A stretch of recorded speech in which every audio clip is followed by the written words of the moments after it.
It was 11:43 p.m. on October 14th, 2019, when 34-year-old Sarah Whitmore made a phone call that nobody answered. The voicemail she left lasted only 27 seconds. At first, it sounded ordinary: heavy breathing, nervous laughter, and a few muffled words.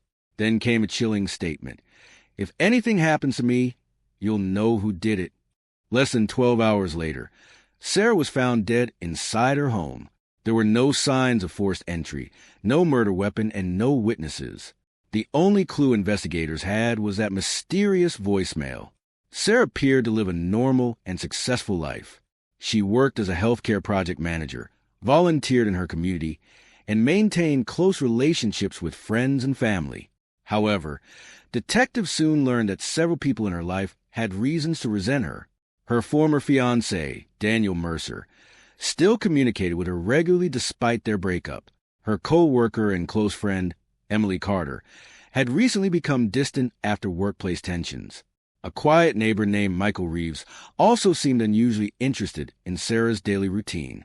On the evening of her death, Sarah returned home after work, exchanged messages with friends and family, and spent the night as she normally would. Nothing appeared unusual until shortly before 11 p.m., when several notifications were deleted from her phone. Then, at exactly 11:43 p.m., she called her sister Rachel. The call went unanswered and was sent to voicemail. The next morning, after Sarah failed to appear for work and ignored multiple calls, Rachel drove to her house. Using a spare key, she entered and discovered Sarah dead in the living room. Investigators quickly determined that her death was a homicide. The crime scene raised more questions than answers. The doors were locked, the windows were secure, and there were no signs of a struggle.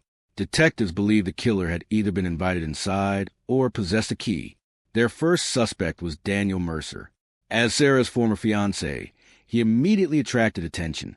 Yet phone records, surveillance footage, and witness statements confirmed he had been attending a business event nearly 80 miles away. He was cleared. Attention then shifted to Emily Carter. Co-workers revealed that she had recently argued with Sarah over promotion. Some believed jealousy could have played a role. However, investigators found no physical evidence linking Emily to the crime scene. Months passed with no major breakthroughs. The case began to stall until detectives revisited the voicemail. Audio specialists enhanced the recording and uncovered something investigators had previously overlooked. In the background was the faint sound of a train horn. By comparing train schedules, detectives narrowed the timeline of Sarah's final moments. Then they discovered something even more disturbing. Hidden beneath Sarah's voice was a second voice. After extensive enhancement, analysts isolated a single word spoken by an unidentified man: relax. The discovery changed everything. Sarah had not been alone when she made the call. Investigators expanded their inquiry and uncovered evidence suggesting someone had been monitoring Sarah for years. Anonymous messages, fake social media accounts, and unexplained appearances near places she regularly visited all pointed toward a pattern of obsession. The digital trail eventually led to Michael Reeves, the quiet neighbor who had received little attention during the early stages of the investigation. Detectives learned that Michael knew far more about Sarah than he had admitted.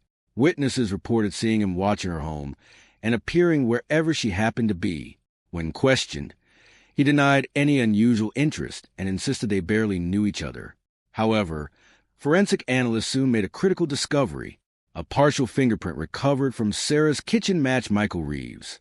Suddenly, the neighbor nobody suspected became the primary focus of the investigation.